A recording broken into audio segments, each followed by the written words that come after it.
Hi and welcome to South African Homesteader. My name is Halia and today I'm going to talk about the big move and why. As many of you may have wondered, what is happening on our homesteading journey? I decided to dive in and give you a little bit of background information about the homesteading journey. So this video is not an easy video to make because I think this year has been probably the hardest year that I've experienced in a long time. Not just because of COVID, but also because last year when I decided to put our house up for sale, we got a buyer within 4 days of putting the house up for sale. So we got an offer, we accepted the offer, and then one thing led to another, and then towards the around about the 20th of March, the sale fell through, the buyer pulled out. And at that time, we were in the process of planning my son's wedding because he was getting married in the beginning of April. So it was a really tough time for us because we had set our mind on this journey that we were going to be embarking upon. However, towards the end of April, I decided, okay, the wedding is over and everything is back on track, so let's put the house up for sale again. Then the beginning of, I think it was the 3rd or the 4th of May, we got an offer and we then sold the house to the purchaser. The goal was firstly to sell the property, and secondly it was to purchase the land that we were wanting to buy, to purchase that cash so that we don't have any bond or any loan from a financial institution to pay. Now, be that as it may, I've always been a goal-driven individual, always, ever since I can remember. I've always written down what my goals were, tried to put plans into action to realize those goals. I'm also an avid reader, and one of my first books towards financial independence, one could say, was in 1991. And I know this because my son was born in that year, my middle child, my second child. But in 1991, I worked for a company called Homestead Investments. And one of the books which we were asked to read actually was a book called Think and Grow Rich by Napoleon Hill. And that book had it almost became, for the next, I think, 10 years, it almost became like a textbook to me. It's a brilliant book. I would advise. I know it's quite an old book, but it's a worthwhile read. So Think and Grow Rich was one of the books that really put me on the journey that I find myself on still today. There was something else that had an impact on my life, and that was that I watched a movie also many years ago, and I can't even remember the name of the movie, but in this movie there was a homeless man and he was begging on the street, and some gentleman in a suit and a tie took the time to actually have a conversation with this guy. And in this conversation, the homeless man said something that touched me at like the core of my being. He said something so profound. He said to this gentleman in the suit, he said, 90%, more than 90% of people are 2 paychecks away from being homeless. And if you think about that, it's so profound. It's exactly like that. People are so dependent on the income, on the salary that gets paid to them via the boss or via the company, that they are totally helpless hopeless and their feelings of inadequacy then rises with the loss of the jobs. So that was the second thing that had a real big impact on me. There was also a book called Four Legs of the Table by Mr. Raymond Ackerman.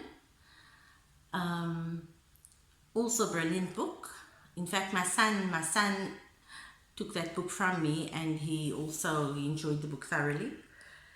And then there was another book that I read, and many books, I've read many books in between.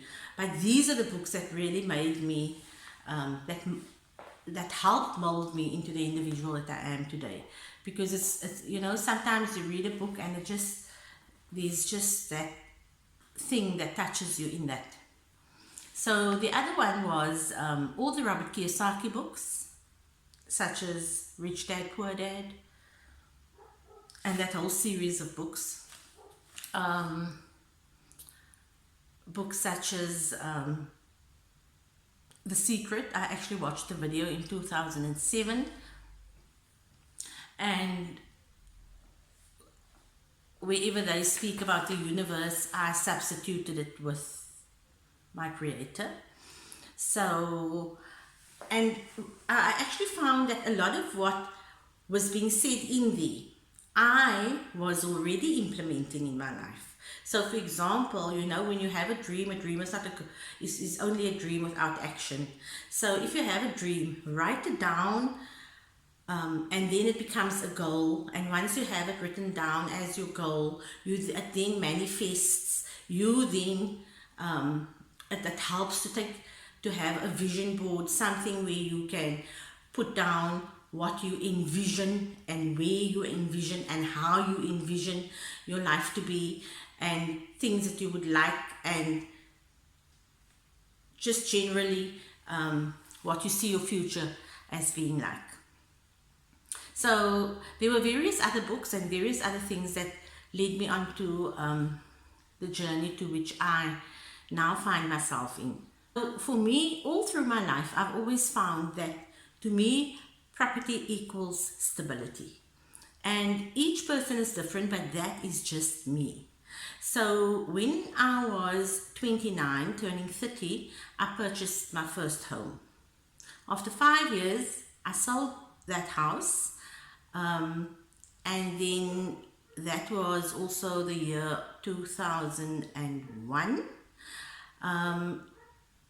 And the property market was at that point just skyrocketing. Found myself in a situation where I really couldn't afford to buy in the same areas where I sold, etc. And then I wanted to purchase land. So I made an offer. I rented for a while, and then I couldn't see myself paying somebody else's bond. I then purchased, made an offer on a property in a small farming community in Cape Town, Skarpkraal.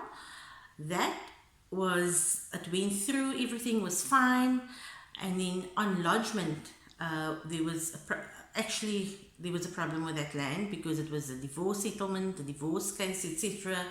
And that property then fell through. I then bought a property in a disadvantaged area, and I flipped that property. I had that property for all of 8 months. All we basically did was we flipped the property, made a profit on that, and then we moved along. I moved to Johannesburg. I went back into corporate, and I ended up working for one of the big corporate banks in South Africa, in Johannesburg. I am not against working for a company. I am not against working for corporations. I am not against working for a boss. But for myself, I only saw working for a corporation as a means to an end. So after I worked for this company for 5 years, I then, we moved back to Cape Town. I purchased my current home that I am in, but the seed was always planted that I need to find my space. I need to find my space. Now maybe this goes back to the fact that I was born in Paarl, and it is a small community compared to the city, although it's a big town. And I was born on a very big lot. It was actually a small holding. It belonged to my grandfather, and I was born on this property. So on this property where I was born, my grandmother had fruit trees, she had figs, she had peaches, she had apricots, she had, I'm trying to think, we used to have lunch in the garden on a Sunday, right at the back under the trees, and all the extended families would come and we would sit and have lunch under the trees. And my heart always yearned for that. My heart always felt that that is where what I wanted to do was to have that type of lifestyle where you have lots of space around you. So the dream of having a small holding was seeded many years ago. It was seeded when I was a child. Also the dream of being financially independent from any financial institutions was also seeded many years ago through my reading, through my just the working of my mind, the way my mind worked. I didn't like being dependent on a salary. I needed to sometimes be dependent on a salary, but I was never one to, that wasn't the be it all for me. I always wanted to be financially independent. So fast forward to 2020, with the advent of COVID. When we had lockdown, level 5 in South Africa, we saw people, and the news covered this, we saw people in the thousands queuing for food. We saw people fighting over food in supermarkets. And I then realized that you can be financially independent, you can have your own land, but if you don't have food security, then you have nothing. Then you are going to be standing in those queues. And that was one of the main factors in my decision to actually now move away from the city, move where there is more peace and calm and quiet, and where I can be at peace, growing my own food and just following my dreams, following my goals, and making it a reality. Now, my love for gardening started as a child. My mother had, or still has, a big garden where she had also fruit trees planted at the back, although it didn't, somebody came and they pruned all the fruit trees where it just ended up dying. But nevertheless, she still has this big garden in front of the house. And I've always, wherever I've lived, I've always tried to have some sort of a garden. But it never became that important. It was never that important to me as it has become with the fact that now I want to grow my own food. I want to know what's also in my food. I want to grow healthy food. I want to know that there's always a food in my garden for my children, for my grandchildren. I wanted them to know that when things get hectic, that there is somewhere where they can go and find safety and security. And that is one of the main reasons why I decided to homestead. Now, where are we now in the process towards our homesteading journey? So right now, as I've mentioned, we have sold the house. The transfer of the property will be going through the end of August. So we also purchased the land that we originally made the offer on, which is 1.5 hours outside of Cape Town. And this land is basically, it's vacant land. I mentioned in one of my earlier videos. So if you would like to watch that, you can go back. I will put the link in my description. And this land has basically, it's unserviced land. It doesn't have water, it doesn't have electricity, it doesn't have a building. And we are moving to this land. We are going to be doing everything from scratch, which is one of the reasons why I decided to make the YouTube videos, because it's also a nice place for me to refer back in years to come, to see how it started and at what point we are at when I do decide to one day watch it. So although we purchased vacant land, and I know that this may seem scary to some people, it may seem intimidating to some people, but to me, it opens up endless possibilities. And that's just the type of person that I am. I never see the glass half empty, I always see it half full. So for me, it opens up endless possibilities, and I'm so grateful that I have a family, I have a husband who compliments me in the most perfect of ways. So finally, I feel that I have come to the point where I can, it's scary to some, but for me, it's not only a challenge filled with possibilities, it's something that I feel my personal journey has prepared me for, definitely.